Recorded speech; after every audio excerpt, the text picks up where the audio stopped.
Ito ang matindi, pag kinuha mo to, kulong ka. Ito oh. Ito.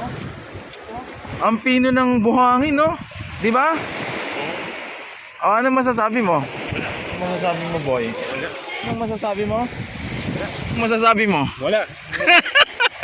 Napadpad kami sa lugar na to at nagulat ako sa mga magagandang klase ng bonsai materials. Hindi ko masasabing maganda yung resolution nung output ng camera o nung kasi telepono lang yan eh. Pero ang sinisigurado ko sa inyo, sa actual napakaganda ng mga lugar na to na napuntahan namin. At alam nyo ba na ngayon lang sa kauna-unahang pagkakataon, makikita ko sa wild na nakatanim yung sinasabi nila na bantige. Nakakita na ako nun syempre pero sa wild hindi pa.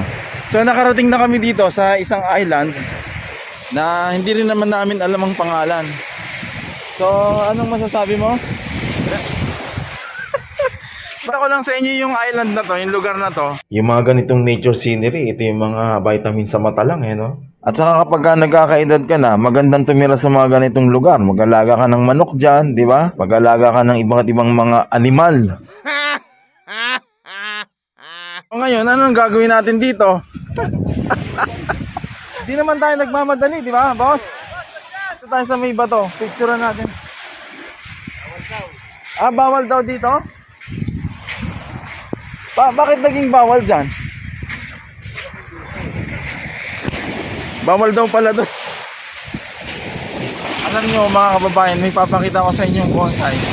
Ito oh. Ano, bonsai na toothpaste yun, di ba? Tara.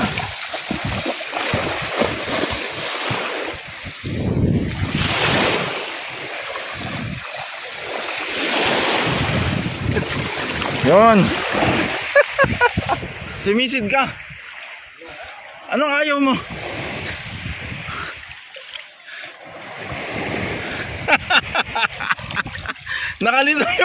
Nakalitaw yung ulo mo. Anong masasabi mo? Wala.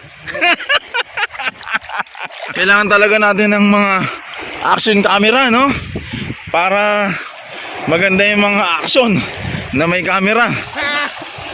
Hindi ko na binidyo pero puro aroma lang ang makikita sa dalampasigan na to na napuntahan namin. Ano sasabihin mo?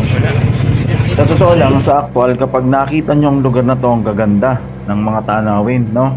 At ang isa pa, ang matindi rito, para kang tinatakam lang kapag nakakita ka ng mga bonsai material. Lalo na sa mga katulad ko na bonsai enthusiast. Pero kagaya ng sinasabi ko sa inyo, dapat abundant ang sightings nyo tungkol sa mga nature, no?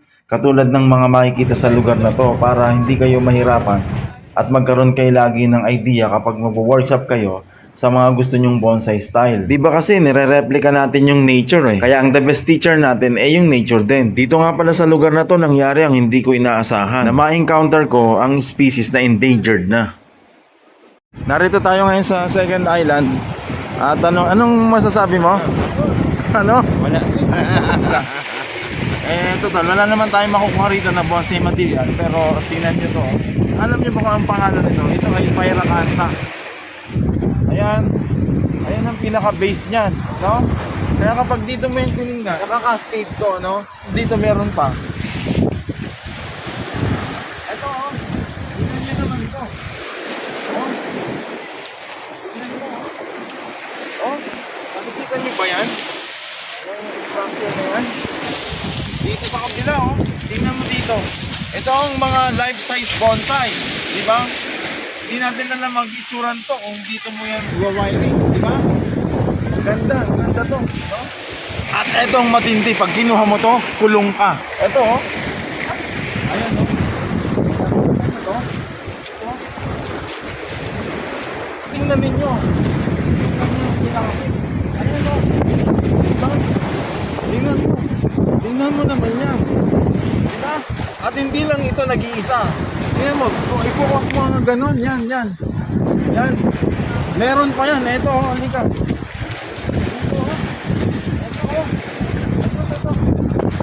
Napakatindi ito. Yan ang mga life-size bonsai. Di ba? Ang tindi, oh. Oh, isang gala. Napakalupit. Eto pa. Ayan, oh. Ayan. Oh, ano? Nakikita mo? Yung base na yun. Oh, yung base. Matinig eh. Oh, tira. Akitin ko na. Okay, mo na. Ha? Makukulong tayo dyan. Pwede na. Tapos anong tawag dyan? Fossilized. Bukod dun sa fossilized, ano? Hindi ko alam. Yung kay Harry Potter. Yung tumigas. Ferment.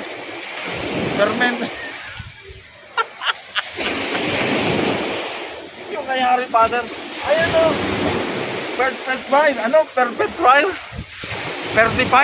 Certified. Yun, 45. Tama, 45. Ayan o. Pinabokas mo ba yan? Nakikita ba yung stone? Nakikita na. Yung 35 yun o. 35 stone yun o.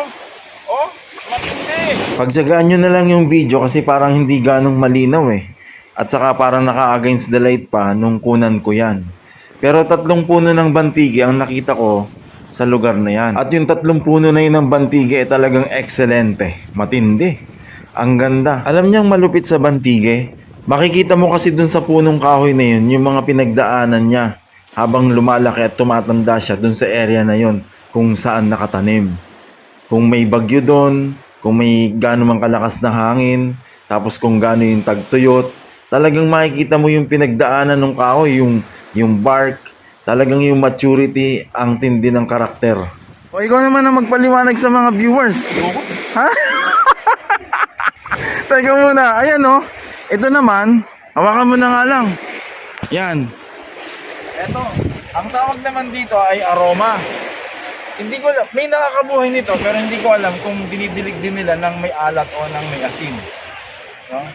Ang problema nito, napakatinik. Matindi ang mga tinik dito. Pero tingnan ninyo naman ang ginagawa niya. Ang karakter ng puno nito. Ayan, no? Grabe. Dito sa napuntahan namin, napakaraming magaganda.